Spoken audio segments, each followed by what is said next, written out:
Bueno, la parte que vamos a ver exactamente ahora es lo que sería ya la unidad 2.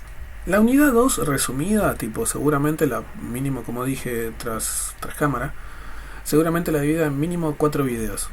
¿Por qué 4 videos? Y porque principalmente tenemos una primera parte de introducción a qué son las uniones entre átomos, como qué características tienen y toda la cosa. La segunda parte nos vamos a introducir principalmente en, bueno, qué condiciones tienen que, matemáticamente hablando, o que, sí, en realidad tienen que haber para que se generen estas uniones entre átomos y cómo se clasifican y otras cosas más. La tercera parte nos vamos a dedicar principalmente a nombrar lo que aprendimos a armar en la segunda parte, o sea, darle nombre a lo que se llama nomenclatura. Y la cuarta y última parte es representar con la famosa estructura de Lewis todas las cosas justamente que aprendimos a nombrar o a armar sus fórmulas. Armar fórmulas lo hacemos en el segundo video, a nombrar en el tercero.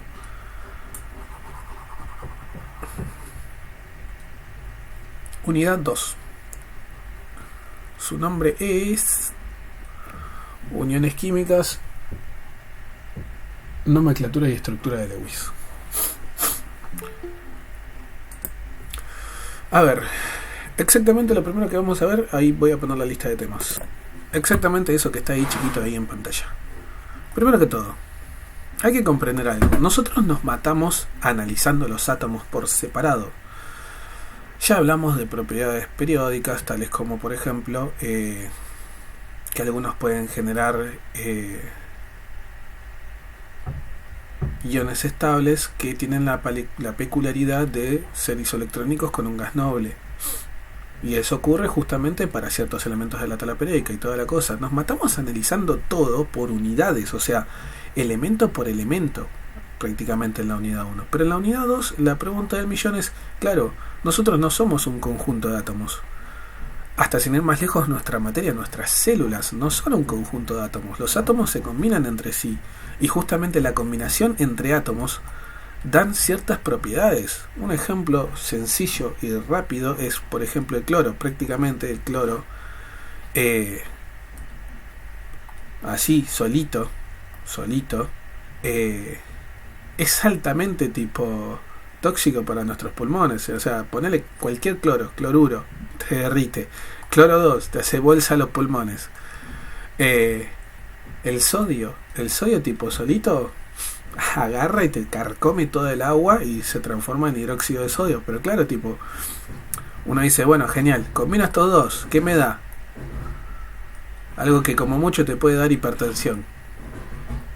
Porque si tratás de comer más de lo debido, tipo, el cuerpo te va a hacer vomitar, punto. Literalmente el meme de un tiranosaurio rex, una bomba atómica y esto tipo un dinosaurio de plástico. Claro, a lo que voy es que justamente las propiedades cambian cuando los elementos se mezclan. Ahora, claro, los elementos se unen, ¿no? Pero que los elementos se unan, ¿qué nombre tienen? Cuando dos o más elementos se unen entre sí, pueden ser distintos elementos, pueden ser elementos iguales. Se forma lo que se llama enlace químico. El enlace químico no es ni más ni menos que la unión entre dos elementos. Bárbaro. Ahora, como ya está acá medio buchoneado, dependiendo las características, este recibe un nombre, ¿no? Acá hay que hacer un alto muy rápido y recordar que nosotros en la tabla periódica mencionamos que teníamos los metales, que a partir de ahora yo los voy a representar con una M mayúscula, como en muchos libros de química, y los no metales con una X mayúscula, como en muchos libros de química,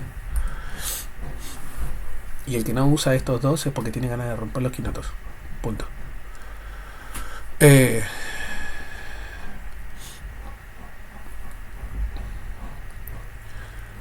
Si no nos acordamos quiénes son metales o no metales, por las dudas, quiénes eran metales y quiénes son no metales. Por hacerlo más rápido, no metales son los que voy a marcar con ni más ni menos que rojo. El hidrógeno es un no metal, todos estos de acá. Están ahí ya marcados, ya hablamos de esto, simplemente los vuelvo a marcar para que los tengan en cuenta. El antimonio también. Y luego teníamos tres amiguitos que son metales, pero actúan como no metales. Tal ejemplo del berilio. Y luego tenemos nuestros dos amiguitos cromo y manganeso, que dependiendo del estado de oxidación, que ahora en esta unidad vamos a aprender bien qué es, pueden ser metales o no metales. En realidad son metales de transición interna y bla, se llaman transición interna por el tema del nivel D y otras cosas más. No necesitan saber ese nombre, pero bueno, si quieren saberlo. La cuestión es que, si bien son metales, tienen la posibilidad de actuar como no metales.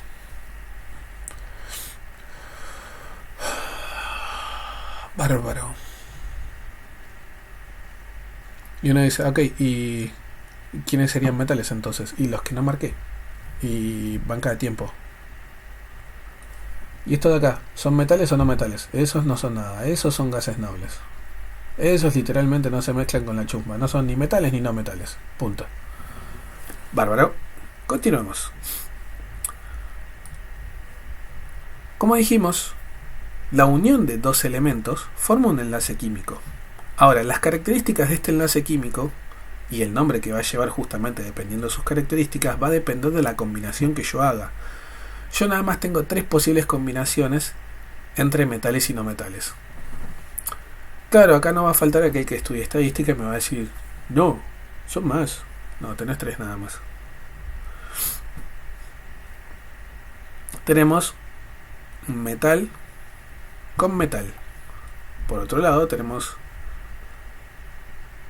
metal con no metal. Y por último, no metal y no metal. Entonces, en pocas palabras, dos metales entre sí, dos no metales entre sí y luego uno de cada uno. Claro. Bueno, si tenemos estas tres posibles opciones, ¿por qué en la lista nada más veo que hay dos opciones? Porque la que obviamente no está en esta lista no se estudia acá en el CBC. Si alguien se mata explicándoselos, genial, tipo, como para tirar una buena data cuando estás tratando de hacerte el intelectual chamullándote a alguien, o por ejemplo querés hacerte el intelectual frente al profesor, ¿no? Pero más allá de eso nunca te lo van a tomar, punto. Información muerta, por decir así. Claro, vamos a lo nuestro. La unión entre dos metales es media peculiar, porque los electrones se deslocalizan, prácticamente tenés los núcleos por ahí bollando, electrones por allá, por acá, por todos lados, termina formando lo que se llama un mar de electrones, y justamente a esta característica, a este tipo de unión que solamente ocurre entre metales, se lo terminó llamando unión metálica. Justamente esta es la que no se evalúa ni les van a preguntar. La unión metálica ocurre únicamente entre metales. Bárbaro. Ahora, la unión iónica es prácticamente una unión muy tóxica. Y no lo digo en el sentido biológico, sino que imagínenselo como una relación tóxica literalmente. Donde uno de los dos le quita todo al otro. Todo no, pero le quita cosas. Literal, un ex tóxico. ¿Quién es el tóxico y quién es la pobre víctima de la relación? Acá, la pobre víctima de la relación es el pobre metal. El metal, en las uniones del tipo metal y no metal, la unión iónica, lo que le termina pasando es que pierde un electrón a manos de ¿quién? De el no metal. Entonces uno dice banca a tiempo. O sea, entre metales y no metales lo que ocurre son uniones iónicas, sí.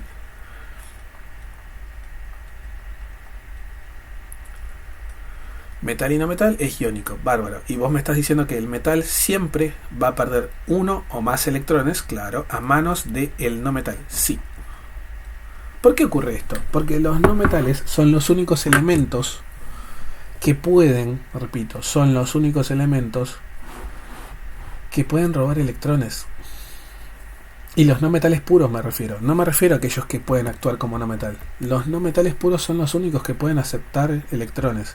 Acá va un pequeño spoiler de algo que no dije en su momento. Los aniones solamente pueden ser formados por no metales.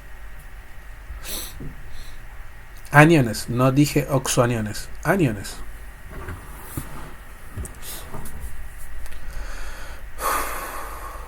Bárbaro.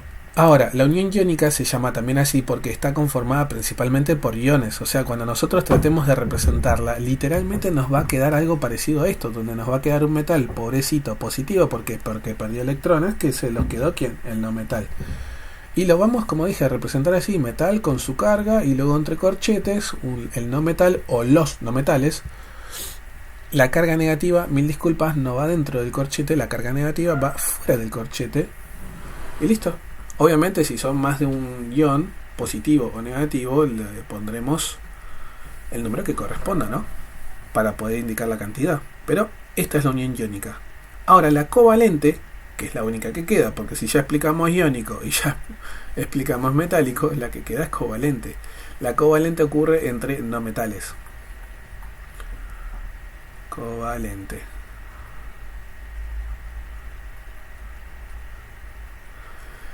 La covalente, a diferencia de la unión iónica, es una unión completamente sana, donde todos empujamos el mismo auto.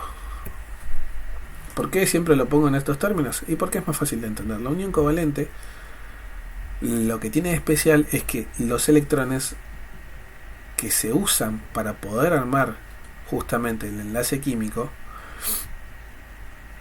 ni más ni menos, no van a pertenecer a uno o al otro elemento, pertenecen a ambos. El verdadero comunismo nuestro, lo digo en serio, la unión covalente dice que los electrones del enlace químico ya no son ni de uno ni del otro elemento, pertenecen a ambos.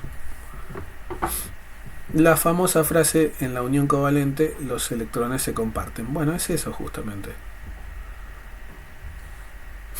Acá es donde principalmente van a ver el tema de que utilizamos puntitos o cruces para poder representar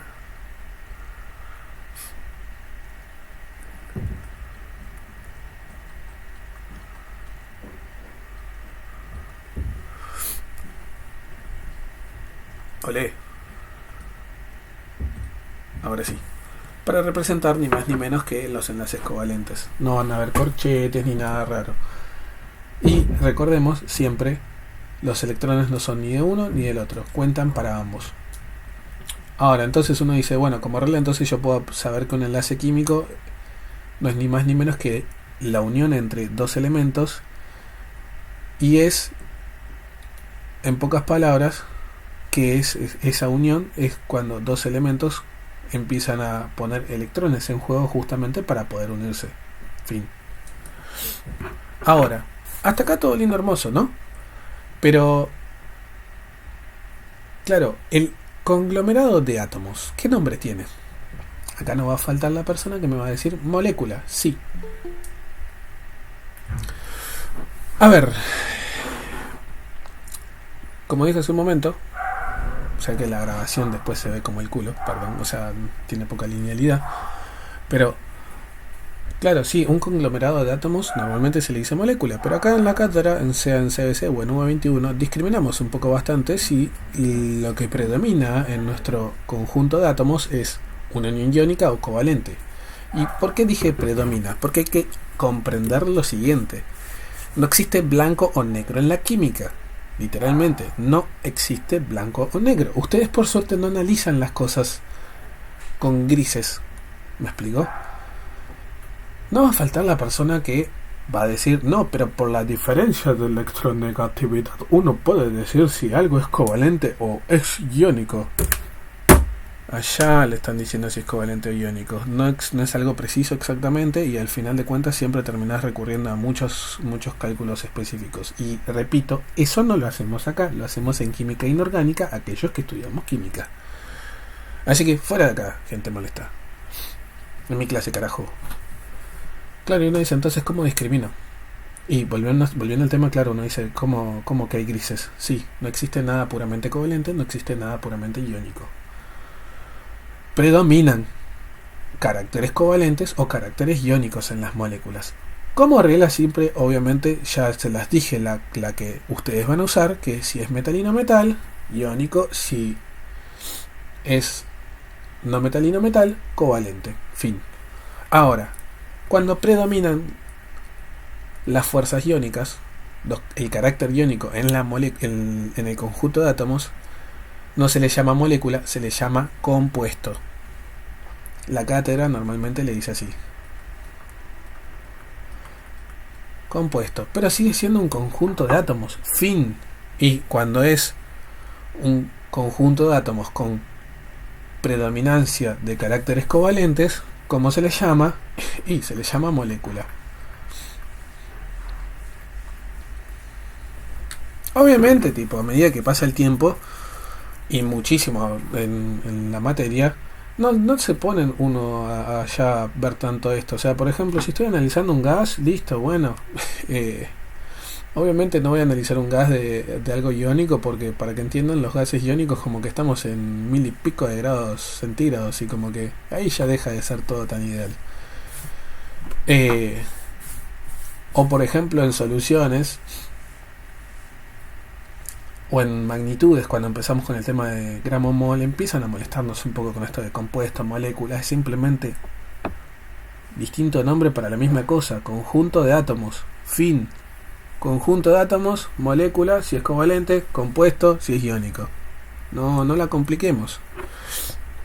Acá, obviamente, en la parte teórica, sí es muy importante identificar cuándo es compuesto, cuándo es molécula. ¿Por qué? Porque eso nos va a dar paso a muchas otras propiedades. Pero volvemos a lo mismo, en propiedades, en cuentas. Sinceramente, cuando ya empiezan con las cuentas, les importa 3 quinotos esto.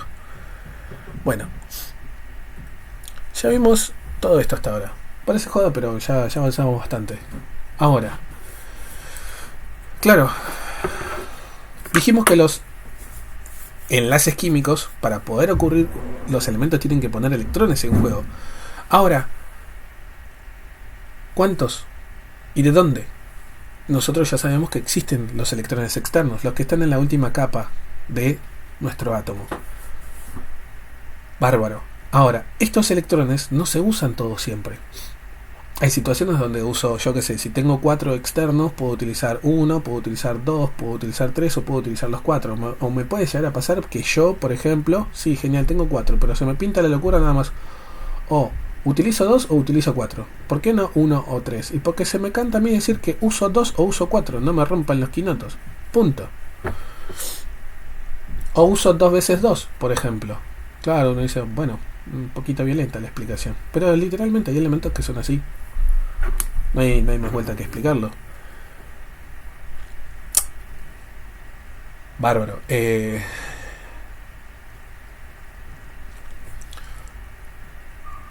Pero entonces, a ver, ¿qué es el estado de oxidación? No es ni más ni menos que eso, la cantidad de electrones que un elemento pone en juego para poder generar un enlace químico.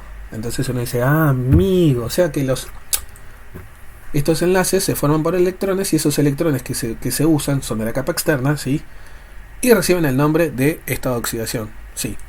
Ok, ¿y los estados de oxidación cómo son? Tipo, ¿qué onda? En la tabla periódica están escritos. Fíjense que cada elemento tiene sus estados de oxidación más frecuentes. No significa que siempre usen todos, porque caso ejemplo el nitrógeno, si bien los más frecuentes son esos números, ustedes ni siquiera van a llegar a utilizar todos los números del nitrógeno. Y antes de que me miren con cara rara, el nitrógeno, ahí lo tienen en pantalla de lleno, tiene todos estos numeritos: 1, 2, más menos 3, 4 y 5. Siempre menciono el nitrógeno por algo, porque ustedes están viendo acá en pantalla que dice, ay Dios, quiero borrar, hermano. Al fin. Están viendo que hay más o menos un número, y siempre me ha pasado que la gran mayoría piensa que dice lo siguiente: entonces es 1, 2, menos 3, 3, menos 4, 4, menos 5 y 5. No, más menos es únicamente el número que tiene más menos. No es que, más menos de ahí para todos los que siguen para la derecha. No, damas y caballeros, aprendamos lo siguiente. Los no metales son los únicos que tienen estado de oxidación negativo, y además tienen un solo número negativo, un solo valor negativo. O sea que, por ejemplo, para el nitrógeno, en realidad la tabla periódica, nuestro creador y nuestro dictador de cómo tengo que explicar las cosas, Yupak, dijo, mira, me da mucha vagancia tener que escribir esto. 1, 2, 3, menos 3, 4 y 5. En realidad, si lo hacemos de forma ordenada, tendría que ser menos 3, 1, 2, 3, 4, 5, ¿no? Pero me da mucha vagancia, estoy gastando mucho espacio, demasiada tinta, se me van 0,0001 mililitro más de tinta. No puedo permitir eso, son 2 milímetros más de espacio que estoy usando. No se puede hacer eso, damas y caballeros, es un desperdicio de plata. Parece joda, pero es la realidad. Así que, ¿qué hacemos? Vamos a juntar el positivo y el negativo con el mismo número. Claro, uno dice entonces banca tiempo. Vos me estás diciendo entonces que, por ejemplo, acá a la izquierda que tengo de carbono en realidad es menos 4, 2 y 4. O sea, nada más tiene 3 estados de oxidación. Sí. Ponele que voy entendiendo y que sé que el estado de oxidación son los electrones que pone en juego. En los números positivos me cabe un poco la información esta porque vos decís, bueno, sí. Si me pongo a pensar un poco, no digo que no lo hagan, pero si me pongo a atar cabos, el número más grande me indicaría siempre lo máximo que tienen en la capa externa. Sí, que fíjense, qué casualidad, por ejemplo el nitrógeno tiene como mucho 5. ¿Por qué? Porque justamente tiene nada más que 5 electrones en la capa externa. Hasta ahí bárbaro. Vos me dijiste que hay elementos que por más que tengan un máximo total, utilizan ciertos números, como dijiste. Puede ser que por más que yo tenga 4, nada más quiero utilizar como estado de oxidación 2 y 4. O sea que estoy diciendo que utilizo 2 electrones o utilizo 4. Pero ahí queda. Sí, dije exactamente eso. Y entender que los números positivos indican cuántos electrones uso de la capa externa no es muy difícil. Pero y los negativos, hermano, y los negativos justamente están diciéndote que en lugar de yo dar electrones, estoy robando electrones. Amigo. A ver. O sea que cuando yo veo un elemento con estado de oxidación negativo, lo que está haciendo es principalmente aceptar electrones. Sí.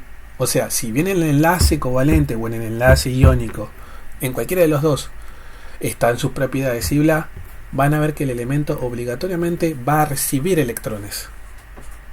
Sí o sí va a recibir electrones. En lugar de principalmente darlos. Y por más de que reciba, y uno diga, pero entra la contradicción en el enlace covalente que dijiste que ambos ponen. En el enlace covalente, spoiler, existe el enlace covalente dativo. Así que, en su cara, hijos de perra. ¿Qué hay que comprender? Los positivos indican cuántos ponen en juego. O sea, normalmente ellos dicen, bueno, yo pongo esto. Los negativos, principalmente, yo me llevo esto. Fin. Y que la tabla periódica es una deformidad. Hasta acá uno dice, bueno, estado de oxidación ya está. Listo. Ya aprendí qué es el estado de oxidación. Me estás hablando de carga neta. ¿Qué carajo es la carga neta? Cuando 2 o más elementos se unen para armar un enlace químico, sea para armar un compuesto o una molécula, existe algo que se llama carga neta del conglomerado de átomos. Vamos a decirlo así. Bárbaro. Y uno dice, ajá, ¿y qué sería? Es ni más ni menos que la suma de los estados de oxidación. ¿Cuál es la regla que siempre se va a cumplir? Que la suma de los estados de oxidación tiene que darme la carga neta. Y uno dice, ajá, no entiendo un pingo. Pongamos un ejemplo. Si ustedes ven escrito esto, algo así, o como por ejemplo esto, NH4 más, o como por ejemplo, yo qué sé, SO4 2 menos. Todas estas sustancias no son átomos. Obviamente esto es un catión, esto es un oxoanión. Anión también le pueden decir, pero es anión oxigenado. Pero en todos los casos hay una carga neta. ¿Qué es la carga neta? No es ni más ni menos que la carga que antes veíamos en los átomos, solo que ahora hay que comprender que cuando ya son 2 o más elementos, la carga no es del último elemento. La carga que yo vea, que siempre va a estar arriba a la derecha, es de el conjunto de átomos que me están representando. O sea, por ejemplo, en el caso del cloruro de sodio, no veo nada, entonces la carga neta es cero, es neutro. ¿Qué me está diciendo? Que el estado de oxidación del sodio más el estado de oxidación del cloro me está dando, ¿cuánto? Ni más ni menos que cero. En el caso del NH4+, me está diciendo que lo del nitrógeno más 4 veces lo del hidrógeno me está dando ¿cuánto? Más 1. ¿Por qué más 1? Y porque veo solamente un más. Ah, bueno. Y lo del SO4 me está diciendo que lo del azufre más 4 veces lo del oxígeno me está dando ni más ni menos que menos 2. Ahora, normalmente cuando ustedes formen ni más ni menos que las fórmulas de las cosas que tengamos que nombrar o hacer el estado de oxidación, o por ejemplo en un futuro tener que andar haciendo cuentas de masas molares u otras cosas así, o soluciones. ¿Por qué ahora, hermano? Estoy dando una clase.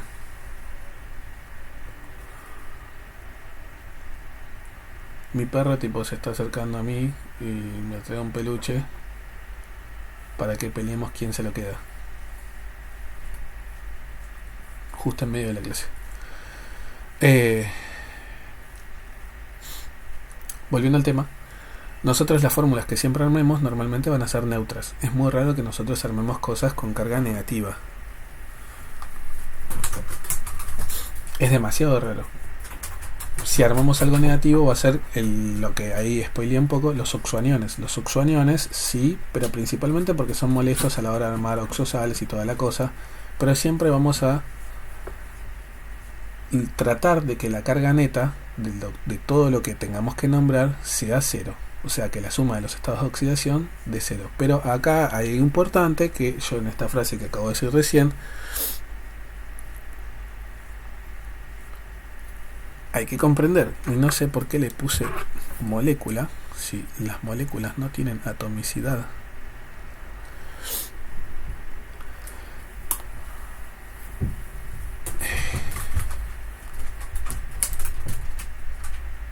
Como se puede comprender un poco, ya lo dije de forma inconsciente, y como se puede ver perfectamente, hay fórmulas donde un elemento está una sola vez y hay otros que están 4, 3, 2 veces. Hay por ahí más de uno que está más de una vez.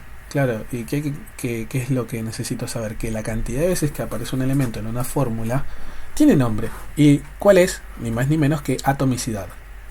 Bárbaro, a ver. La cantidad de veces que aparece un elemento en una fórmula se llama atomicidad, sí.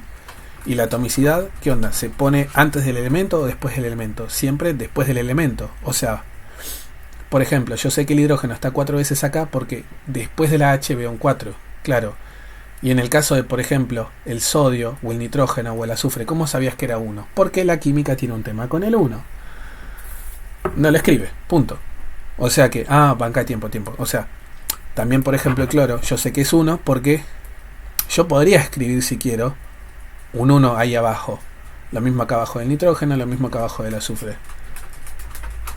Pero no lo hacemos simplemente nada más porque la química dice no es necesario, e incluso dice no se tiene que escribir. Bárbaro, sí.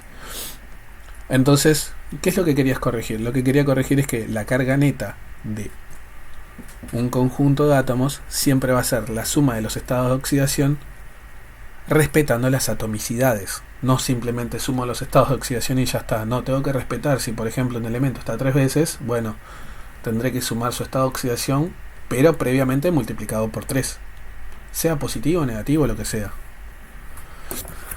Esta representación que yo estoy haciendo acá con cuadraditos y toda la cosa, yo lo hago así simplemente porque ahora no tengo ganas de ponerme a buscar estados de oxidación y toda la cosa, porque cada caso es puntual. Y justamente ahora vamos a ver cómo se calcula la carga neta, o cómo se usa el tema de la carga neta para cada una de las fórmulas, ¿no? Pero la realidad es que puse estos espacios en blanco para decir acá, vamos a usar color, acá en estos espacios irían los estados de oxidación de los elementos que mencioné. Por ejemplo, en el caso este del NaCl, lo del sodio y lo del cloro. Bien. Y se supone que yo sumando los estados de oxidación, digo sumando ¿por qué? Porque si alguno está restando, bueno, más con menos queda menos y ya está. Bien. Eh, Sumándolos me tiene que dar el resultado que corresponda.